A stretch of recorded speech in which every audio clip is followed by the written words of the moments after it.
And what's up, dribblers at mga shooters? Kamusta? Kamusta po kayo? Justin Brownlee, hindi nga po siya nagpatinag sa injury matapos pamunuan ng kanyang Barangay Ginebra San Miguel sa Game 4. At eto naman ang inamin ni Coach Tim Cone na si Angelo Kwame at ang kapatid ni Ronde Hollis Jefferson ang ipapalit sana kay Justin Noypi Brownlee. Yan po yung ating pag-uusapan, tatalakayin sa video ito. Matapos po ako maglambing sa inyo ng isang like, share, comment down below, and don't forget to subscribe and hit that notification bell button para lagi po tayong updated sa ating pong mga video. At lahat po ng shoutout natin sa dulong bahagi po ng video ito.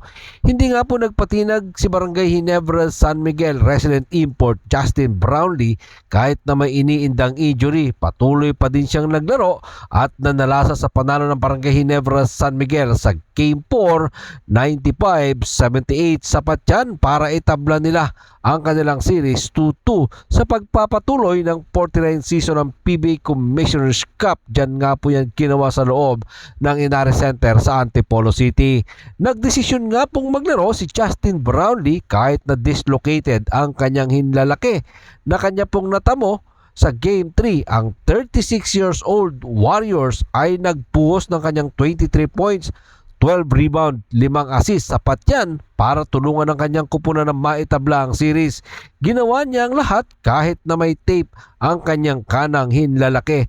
Dahil sinabi nga po natin last video mga shooters na itong Barangay Ginebra San Miguel ay naghahanap ng isang hand specialist. Ayon nga po kay Dr. Canlas, para para sana na siya mag-assessment dito sa kanyang kamay ni Brownlee, hindi talaga po sigurado kung makakapaglaro nga ba etong si Justin Brownlee sa panalo ng Barangay Ginebra San Miguel ngayon nga pong Game 4. Pero nakita naman natin yung sitwasyon ni Justin Brownlee talagang pinatunayan niya na isa siyang warrior. Sa nasabing panalo ng Barangay Ginebra San Miguel, nakakatulong po dyan ni Justin Brownlee itong si Jamie Malonzo na nagbuhos ng 24 points, Japheth Aguilar 18, Stephen Holtz may 12, at etong si Thompson kumamada ng 9 na puntos. Si Aham Nisi meron din pong 7 points. Sa Togetex Tropang Giga naman, pinangunahan sila ni Calvin Oftana sa kanyang 17 points. RR Pogoy 16.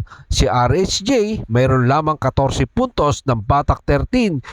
Si Kelly Williams mayroong 9. Si Poy Eram na mayroon din pong 9 points. Sa panalo nga po ng Ginebra San Miguel, dahil sa ganda ng pinakitang performance ni Jamie Malonzo and total team effort, most especially yung kanilang matikas na depensa. Sa ngayon, tabla na ang serye. Sa nasabi pong bakbakan ng dalawang kupunan, eto parang best of 3 na lamang po ito dito sa dalawang kupunan na ito mga shooters, dahil kung sino yung unang makakadalawa, siya ang mag-uuwi ng kampyonato ng Commissioner's Cup ng PBA Finals. Yan nga po ang ating tutungayan this coming Sunday, March 23, 7:30 p.m. Diyan naman po yung gagawin sa loob ng Smart Araneta Coliseum. Sino kaya nga abante sa 3-2? Yan po yung ating abangan this coming Sunday. At eto, sa sobrang nga pong pag-aalala ni Coach Tim Cone, talaga naman pong buong Barangay Ginebra San Miguel na nag-alala din naman talaga dito kay Justin Brownlee. Talagang inisip din nila na palitan ang kanilang import pansamantala na si Justin Brownlee dahil na din po sa walang katiyakan na makakapaglaro nga ang kanilang resident import na si Justin Brownlee.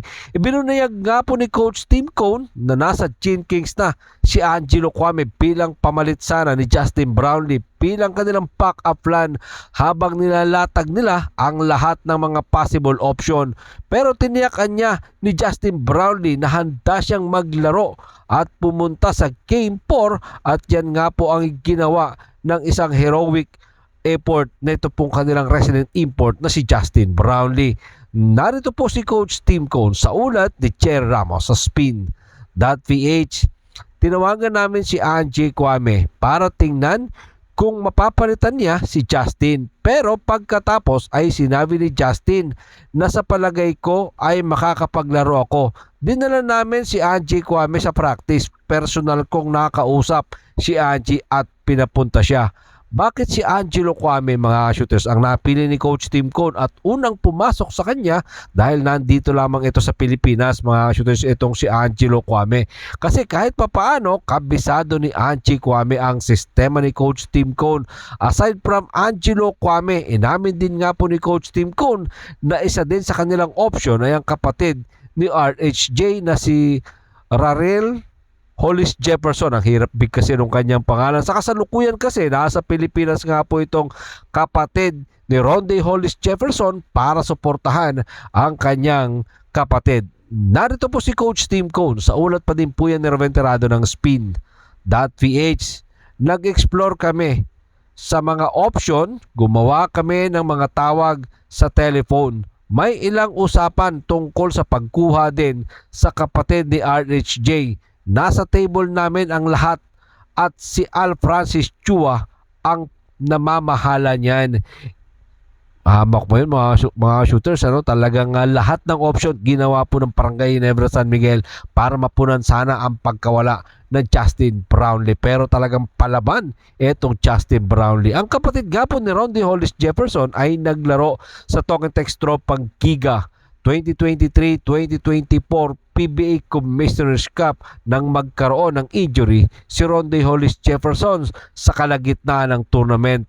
Doon din tayo talaga hahanga dito kay Justin Brownlee. Isa talagang warriors, mga shooters. Masasabi mong napakatapang na loob at matapos nga po siyang maputulan, halos talagang fracture yun, mga shooters.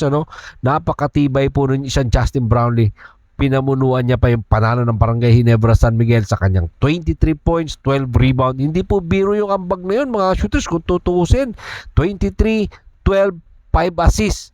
Medyo mabigat po talaga ang naging performance ng isang Justin Brownlee. At yung depensa ng Barangay Ginebra San Miguel, sabi ko nga, total team effort ang ipinakita ng kanilang kupunan. Maraming salamat po sa inyong panonood. Ano naman po ang inyong maging opinion?